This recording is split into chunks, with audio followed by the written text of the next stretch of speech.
Tim is thrilled when he inherits his late father's secret wooden chest, but unfortunately, the key to his legacy lies with his estranged sister. Before this shock could wear off, Tim must prepare for another nightmare when he gets the keys from her and opens the box.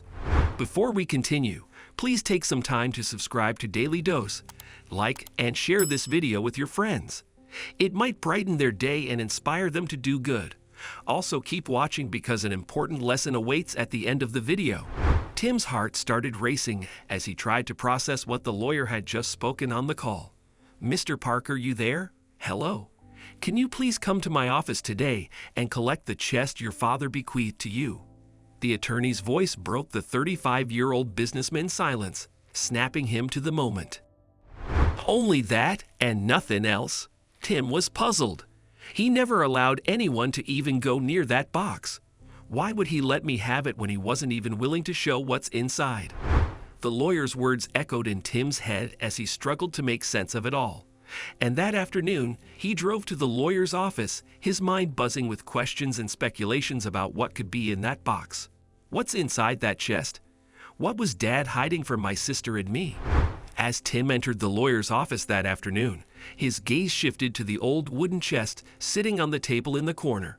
He couldn't take his eyes off it, and for a moment, it seemed like some magnetic energy was drawing him closer to it. Only if Tim knew what he was taking home with him that afternoon. "Mr. Parker, please sign these papers." The lawyer cleared his throat, interrupting the train of thoughts in Tim's head. Tim signed the papers, called his driver up to the office on the second floor to carry the heavy chest to his car, and just as he turned around to leave, he remembered about the key. "Mr. Hugh, I almost forgot. Can I have the key to the chest?" He asked the lawyer and was stunned when he learned he had only inherited the chest, but not the key. "How will I open this darn thing without the key?" he blurted out. "I'm sorry, Mr. Parker, but you'll have to figure that out. Nothing about the key is mentioned in the will." Tim left the lawyer's office, determined to break the lock open and check what the box had been hiding all these years. After getting back home, Tim tried breaking the lock with an old claw hammer, but in vain. What on earth is inside this thing? Where's the key? Tim kicked the chest after all his attempts to open it turned futile. He was puzzled and curious to know what his late dad had left him. Just then, he remembered his childhood home, where he and his twin sister Karen grew up in. Tim and Karen had lost their mother to a fire accident just 2 months after they were born. They were raised by their dad Jonathan all their lives, and growing up, the siblings were the best of friends. As they grew older, they were drawn to the mysterious chest sitting on a table beneath the Last Supper painting in the living room. Tim and Karen were always curious to know what was in that box, and as time ticked away, their speculations only deepened. "I'm sure it's some treasure from our grandparents or great-grandparents," Tim once told Karen. "No, it must be money. Bundles and bundles of them, and maybe we'll get them when we turn 18. Karen argued. As kids, Tim and Karen spent several long nights whispering about what could be in that box. One day, they even asked their dad about it, but he remained tight-lipped and sternly warned them never to go near that box or touch it. He was hell-bent on protecting the box and had even hung the key on a nail high above the fireplace so that the kids would never get their hands on its contents. Whatever he was hiding from his kids and everyone else, he was very cautious about it. As the years fleeted by, Tim and Karen moved on with their respective lives. They married their partners and had children, and with time, their brother-sister bond went downhill. The twins fought over who would inherit their dad's house, and the friction between them was visible to Jonathan. It seemed like it was going to be never-ending, and he was heartbroken at seeing his family crumble. All Jonathan had wanted was for his children to get along, but no matter what trick he tried to reconcile them, nothing worked. They lived in different cities, so sometimes he would invite one of them over without revealing the other sibling was already there. But to his shock, Tim and Karen couldn't even stand facing each other, let alone share the same room. That's how much they hated each other, and their friction had only grown nastier with time. Meanwhile, Jonathan's health began to decline due to aging, and even on his deathbed, he wished his kids would put aside their differences and get back together. but who knew the unfortunate father would take nothing but a broken heart to his grave. After his dad passed, Tim inherited the mysterious box that had always kept him guessing since childhood. He needed the key to open the chest and claim what was inside, so he decided to go to his childhood home to find it. Tim immediately drove to his father's house, and as he approached nearer, he felt a sense of uneasiness crawl into his gut. It had been many years since he had stepped foot inside. The lawn was unkempt. The fountain with a marble statue of an angel in the middle had crumbled and given in to the wrath of time. The house no longer appeared like that loving home Tim remembered growing up in. A thick gust of breeze brushed him with an eerie stillness as he walked up to the doorstep and found the door sealed. Since the late Jonathan had not bequeathed his house to anyone, it was locked. Tim knew the key had to be somewhere above the fireplace in the living room, so he climbed up the roof to his bedroom window and crept into the house. The old wooden stairs creaked as Tim slowly climbed down, making his way to the fireplace, where his dad had last hummed the key. As he walked nearer, he felt a wave of cold, musky breeze brushed past him. All the doors and windows were closed except for the one in his room. So from where was air seeping into the house? Tim's heart pounded as he reached to grab the key and spun around, feeling a sense of fear wash over him at seeing a silhouette of someone behind him. "Tim, what are you doing here?" shrieked Karen, casting the cell phone flashlight on Tim's face. She was clearly shocked and was not expecting to see her brother there. Even she had crept into the house through a window in the guest room, not far from where Tim was standing. "Karen? What the hell are you doing here?" Tim gasped. "Dad bequeathed me his old chest, and I came here looking for the key. But what are you doing here?"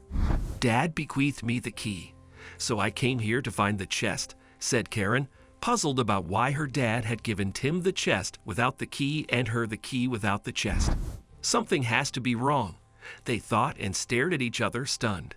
They realized it was their late dad's twisted plan to bring them together and make them talk.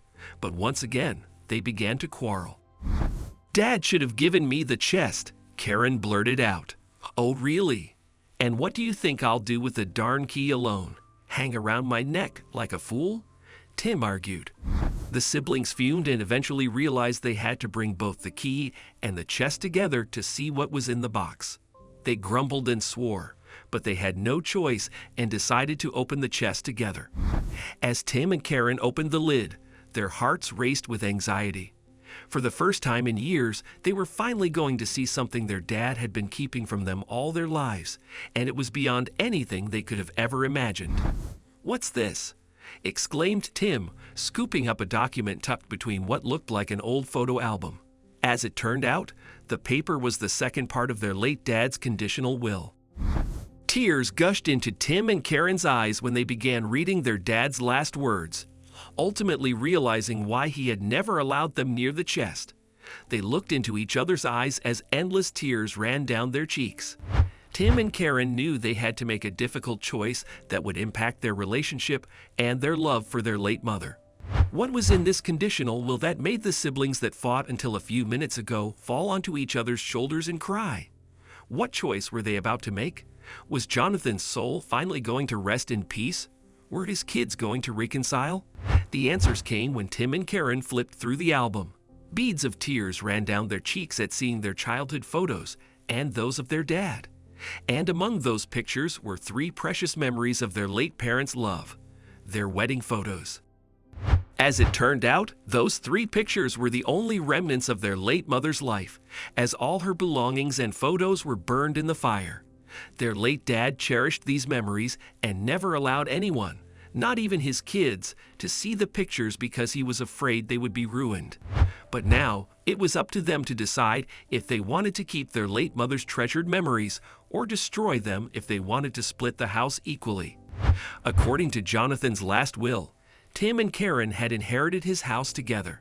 However, they would be able to split the legacy equally only if they cut one of the 3 pictures of their late mother and submitted the pieces to the lawyer. If they do not wish to do so, then they would have to reconcile and inherit the property together. Tim and Karen were now torn between their rivalry and love for their mother. They realized that these photos were the only remnants of their mom's life. and the thought of cutting one of the pictures seemed like a knife slicing through their hearts. The siblings helplessly looked at each other, and suddenly something shifted. "I cannot do this," said Tim, stepping away from the chest, holding a picture of his late mother close to his heart. "Me too. I cannot do this, Tim," Karen cried. "These precious memories are all we have of Mom. They mean a lot to us." They recalled the good old times they shared as a family and cried, thinking just how beautiful their parents' love would have been. Tim and Karen then embraced each other as endless tears streamed down their faces. They sighed deeply, looking at the chest, realizing it was their late dad's plan to bring them closer. "Remember this one? You fell off the bike Dad got for me," Karen laughed, flipping through the photo album. "And this one. This was when you won the last prize in the drawing competition and acted off like you lifted some championship trophy." Tim chuckled. The siblings laughed and cried, and as they flipped through the leaves of the album, the rift that grew between them flashed before their eyes. What did we even fight about? I mean, how did it even start? Tim wondered. "I don't know. Wait, you were the one who said Dad's house would go to you. You started it, Tim." "It was a joke, Karen. You took it seriously and started making a big deal out of it. You didn't even invite me to your daughter's baptism." "I thought you were too mad at me to come anyway, Tim. I really didn't know you wanted to be there. I'm sorry. I guess we'd taken our fight too seriously without even knowing how it started in the first place." Tim and Karen rose from the floor, and with heavy hearts and some new understanding, took 2 photos of their late parents' wedding. "You ready for this?" Tim asked Karen, and she said yes with a hearty smile and tears twinkling in her eyes. The siblings decided to put their differences aside and reconcile, just like how their late dad wished. Tim and Karen then walked out of the house, having decided to take ownership of the property together. And before leaving, they tucked the 3rd picture of their mom and dad in a photo frame and hung it on the nail where the key to the wooden chest once dangled.